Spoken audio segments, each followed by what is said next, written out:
A significant portion of the work that we do has some sort of transactional componentry to it, whether it's mergers, acquisitions, divestitures.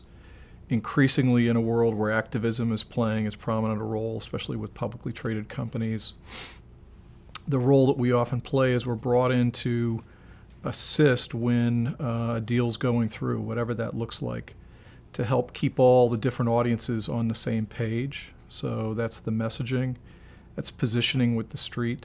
I think one of the most important things that companies sometimes forget about is you've got shareholders, stakeholders, employees, communities in which you operate, all of whom have some interest in this, and they're going to translate those transactions from their individual vantage point.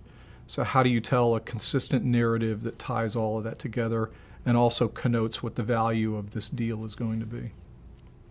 I think there's two vantage points to think about counsel from the outside. One is oftentimes mitigating risk. So you need someone that not only understands the business, but understands, especially if it's a publicly traded company, what are the regulatory and disclosure issues that might be pertinent and might cause some agita if they're done the wrong way. And then the second piece is obviously getting the most value out of any deal. If you're bringing two organizations together, I was involved in a deal last year, two global organizations coming together, one European-based, one US-based, complementary businesses, but huge enterprises on their own. So how do you put those things together? And then how do you tell a story that's going to explain to all of those different constituencies what's the value of that, and why does this make sense, and why does it make sense now? So I think it's incredibly important to have experience represented there, somebody that understands how to put together that compelling narrative that talks about why this is a good deal. So I think you go into any deal and you hope that everybody's on the same page. And what we find causes more challenges than anything else is you get a management team that's not aligned to a board, or you get an employee group that's not aligned to a management team, or you get two companies trying to come together and you've got such disparate cultures or even differences of opinion on valuation that dance back and forth can get really challenging. So in each one of those circumstances, it's really important to have the experience to understand this is going to play out. It's a process. I can't tell you how many times we've been involved in a deal where you get all the way to the finish line and then something transpires and either the deal goes away or it gets shelved for some period of time. And an understanding, I think a sophisticated view of that is no deal is done until that deal is actually done. The challenges are just part of the process as it plays out. So one of the circumstances that we see very often these days are activists or unsolicited bidders have come in on a deal. And the board may be privy to what the situation is in a fulsome way, and the management team may not. So people are being brought into the tent on a staged basis.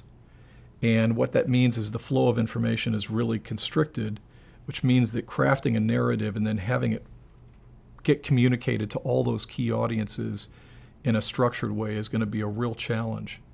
I think that's just part of the process these days. Activism is not going away. It's going to become more and more prevalent.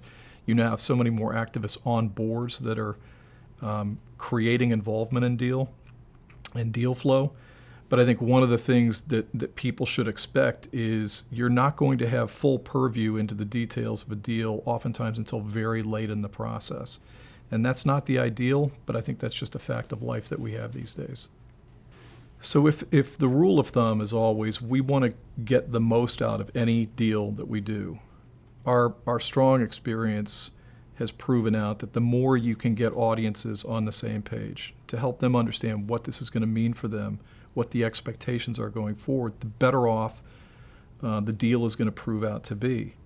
But that's different with every company. Some companies want to place things much more close to the vest. Some companies have much more of a proactive mindset. They want to really take their story out because they think there's something to be won from that. Our counsel oftentimes is make sure that you've got your story bulletproof and down pat. Make sure that everybody is going to tell a consistent story, and then stage it in a way that you can bring everybody into that story in the right mode. But it's not an easy thing to do because oftentimes you're dealing with extraneous factors at the last second, last minute changes to valuation. But it's just proven out so many times over the course of 50 billion in transactions that we've done in the last few years that the more you can keep all of those parties apprised, understanding what this is going to mean for them, the better off you're going to be.